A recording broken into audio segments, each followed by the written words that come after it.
Now that you've passed the captaincy on to PJ, how different does everything feel now? Is it a relief, or do you miss it? Oh, there's certain aspects that I'll miss, no doubt, like leading the team now on a Saturday and that kind of thing, but being the captain of a National 2 club has massive responsibilities, and not just on the pitch but off the pitch in terms of training and selection. So there are certain bits I will miss, and there's other bits that, although a privilege as well, I probably won't miss as much. But yeah, and wish PJ all the best. Is there anything you feel you didn't accomplish at captain that you really would have loved to have? Yeah, probably keeping Richard Carroll on the pitch for a whole season. Or let's hope PJ has better luck. He's going to need luck. Probably promotion, but I think, to be honest, we've reached near about where we should reach. Perhaps last season, the season before, we could have perhaps pushed on a little bit more in hindsight. Bonus points costing us in that season, but on the whole, we've won the County Cup. We've maintained our status in National 2, which I'm pretty happy with, which is good. What's your proudest moment as captain? Proudest moment. It's difficult to say. Probably the Cornwall Cup win over Mounts Bay, in which there was quite a lot of feeling going into that game between the two teams. We'd had an okay season in National 2, and they'd obviously been promoted, and word got around that they fancied beating us, and a lot of people were saying that we would struggle against them because of the side they had, and to come through that and then beat them in the manner that we did was probably very, for me, very proud. And County Cups are special things. It's on your own patch against people you see regularly. So. How do you feel the team's performing pre-season, especially in the absence of PJ and Brighty? Oh, they perform really well. Training's gone really well.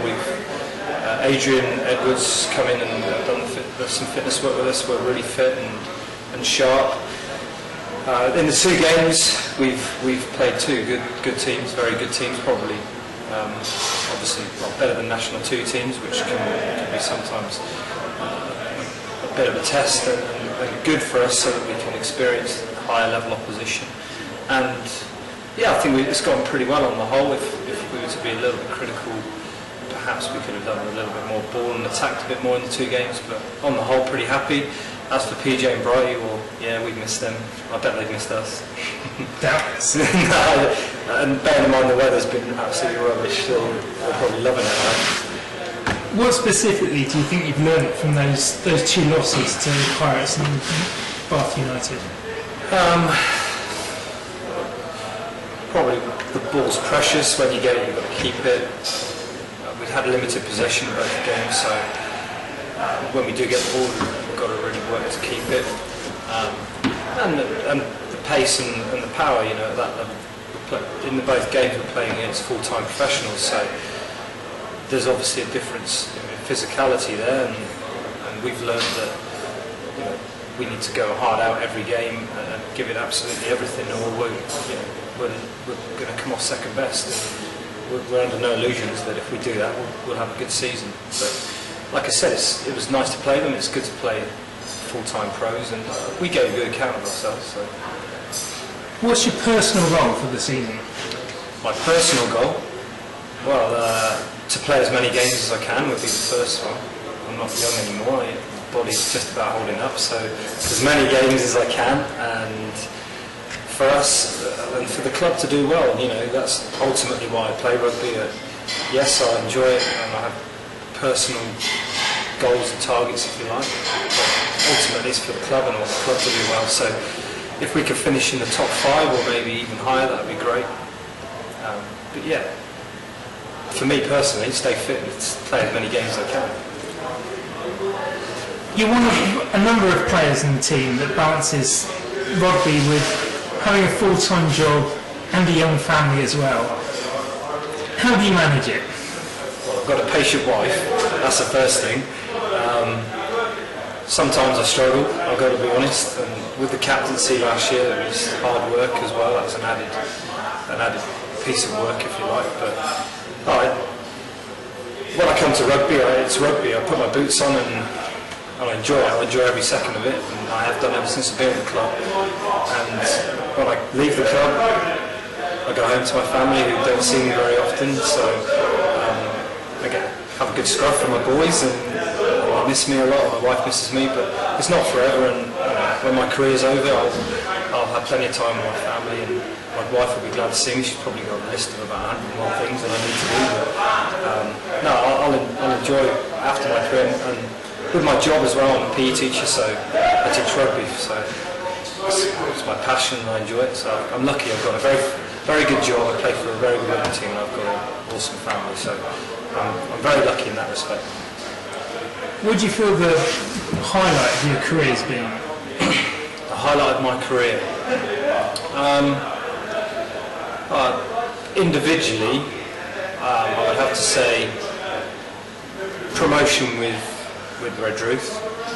That would be my standout memory from my career. I think it's not, personally I've achieved good things in rugby, and I'm happy with the career I've had, but being part of that team and being part of that unit that got promotion, with the players and the coaches and the friendships that I made with those people, that was a very special time, and nothing will probably equal that. And if you speak to anyone from that period, it was a special time to be at the club, so that would be my proudest memory, if you like, from the playing side. If Redruth Rugby Club was Big Brother, which player would you nominate, and why? Which player would I nominate? Crikey. That's a good question. I would have said Richard Cowie, but it's probably useful keeping him in Big Brother, because if he's in there I'd probably win. So I'd probably keep him in. Who would I nominate? Probably Neil Corrin, because he's just so stupid, and sometimes talking to him is just painful. So yeah, I try and avoid talking to him if I could, but if I had to talk to him regularly, I'd definitely kick him out.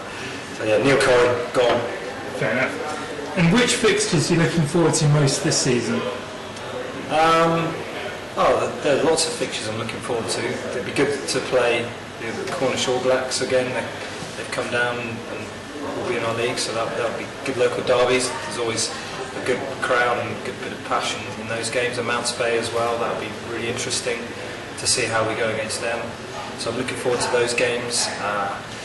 And also to put the records right with some of the teams we played last year. Our disappointing away performance at Cambridge, so it'll be good to hopefully get 2 good performances against them.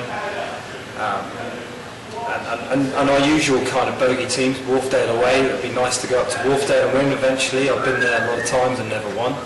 So yeah, there's a few standout games and targets for us that we would like to go and achieve next year. Well, we wish you all the best for the rest of the season. Great, thank you very much. Thank you very much.